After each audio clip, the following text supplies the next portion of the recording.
Bonjour et bienvenue dans ce nouveau podcast du Labo des Jeux. Aujourd'hui, on se parle de Botswana. Analyse, avis, questions d'actualité, c'est le podcast du Labo des Jeux. Alors, Botswana, dans sa toute dernière version, c'est toujours un jeu du Dr Knizia, ça change pas. Mais cette fois-ci, on est chez 25th Century Games et c'est Monsieur Weberson Santiago qui est au pinceau. Autrement dit, c'est très très beau. Spoiler alerte. Alors Botswana, c'est de la collection avec un système d'action de parts, les shares, les parts comme dans une société, avec du shared incentive, des fameux intérêts communs, et surtout, sa grande particularité, c'est que c'est une masterclass absolue de jeu de société. Le gameplay est hyper simple. Vous avez 5 couleurs, chacune représente un animal, elles vont de 0 à 5, et vous avez également des meeples pour chacun de ces animaux. À votre tour, vous jouez une carte, et vous prenez un meeple. Pas obligatoirement de la couleur de la carte que vous avez jouée, vous êtes totalement libre de faire ce que vous voulez. On va jouer jusqu'à ce qu'un animal ait toutes ses cartes en jeu, autrement dit on a joué les 6 cartes de cet animal-là, la manche s'arrête alors instantanément et les meeples que vous avez devant vous vont scorer. Ils vont scorer comment ? Eh bien chacun a la valeur de la dernière carte de leur type qui est en jeu. Et voilà, vous savez tout sur Botswana, c'est tout pour moi. Non, je déconne, il va falloir que je vous explique en quoi c'est bien, parce que là, ça paraît tellement simple et tellement basique qu'on se dit, ouais, bon, bah, il se passe pas grand-chose, quoi. Donc, vous allez scorer vos points et ainsi de suite. Le jeu, il est dans ce que je vous ai pas raconté, en fait, il est entre les lignes. C'est-à-dire, quelle carte je joue, quel meeple je prends. Et je peux vous assurer que ces choix-là, ils sont incroyables. Qu'est-ce que les autres ont pris comme meeple ? Qu'est-ce qu'ils sont en train de viser ? Le mec joue le 0 de lion et il prend un lion. Bah ouais, c'est cohérent en fait, parce que n'importe quelle autre carte de lion qui sera jouée sera toujours mieux que le 0, donc on est sûr que le lion vaudra des points à la fin de la manche. Pareil, le mec joue le 5 d'hippopotame et prend une girafe. Bah c'est bizarre, les hippos valent 5 points.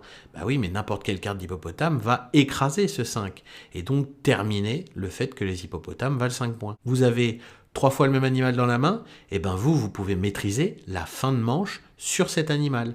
Alors est-ce que je m'énerve à jouer des cartes de cet animal à toutes les manches pour essayer d'accélérer la partie, ou est-ce que je les garde en main en gros pour temporiser ? Mais attention, si la manche dure trop longtemps, je vais être obligé de les jouer.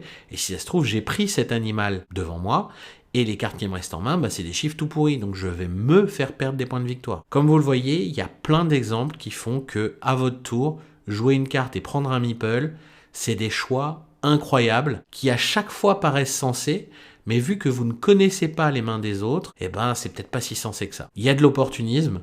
Le mec met le 5 d'éléphant alors que vous avez le dernier hippopotame à poser, vous prendrez un éléphant parce que au moins vous êtes sûr qu'ils sont à 5 points. Il y a du shared incentive, comme j'ai dit, des intérêts croisés plus que des intérêts communs. Je vois qu'un joueur commence à prendre des éléphants et mettre le 0 d'éléphant, je vais en prendre aussi, parce qu'à mon avis, s'il en a déjà pris 2, c'est qu'il a pas mal de cartes éléphants et qu'il est plutôt sûr de lui pour les mettre à 5 points de victoire à la fin. Mais attention, si je prends trop d'éléphants, les autres joueurs vont le voir et ils vont faire en sorte que l'éléphant finisse à 1 ou 2 points. Et donc je ne mettrai que peu de points à ce moment-là. Voilà, c'est tout ça qui fait que Botswana, c'est absolument exceptionnel, que chaque partie est complètement dingue et qu'à chaque manche, on est sûr de maîtriser et qu'à la fin, on devient fou et on engueule les autres parce que ils ont joué la carte qui fait qu'on perd beaucoup de points. C'est génial. Avec 3 bouts de règles, le mec fait un très très grand jeu avec une profondeur incroyable et des choix dantesques. Non, vraiment, il n'y a pas de mots tellement c'est chouette, bien vu, intelligent, enfin bref. Tous les superlatifs peuvent aller sur ce jeu-là, il est génial. On pourrait presque croire que c'est une erreur. Si peu de règles pour un jeu aussi bien, on pourrait se dire, franchement, c'est juste de la chatte, quoi. Mais non, parce qu'il y a écrit Knizia sur la boîte, et que le mec, il sait faire ça à toutes les sauces, avec plus de 800 jeux référencés sur BGG, il est intouchable. Donc, encore une fois, il nous prouve que oui, c'est lui le patron, et que vraiment, sur ces petits jeux-là, avec 3 bouts de ficelle, je vous fais un truc génial, c'est lui le meilleur, tout simplement. Alors, on pourra attaquer le jeu sur d'autres trucs. On pourrait y aller sur, par exemple, la direction artistique. Et là, même pas, parce qu'ils sont allés chercher Weberson Santiago. Le monsieur qui a fait Sail dernièrement, qui a fait l'Auberge Sanglante. Enfin bref, un gars qui fait des jeux absolument fous. Et encore une fois, il a fait un jeu avec des cartes de toute beauté. Mais chaque carte est unique et les dessins sont vraiment beaux. Les meeples sont vraiment chouettes aussi. Encore un autre point ultra positif pour l'éditeur, la boîte est toute petite. Moi j'adore ça, des boîtes toutes petites. Continuez à me faire des boîtes de ce format-là, c'est tout ce que je demande. Donc vraiment le jeu est inattaquable sur quoi que ce soit. Il est juste parfait. Bon désolé, mais ce jeu-là il est parfait. Donc si vous cherchez Botswana, la dernière version est vraiment, vraiment cool. Et de toute façon, essayez d'en trouver un, peu importe sa version, vous aurez un excellent jeu entre les mains.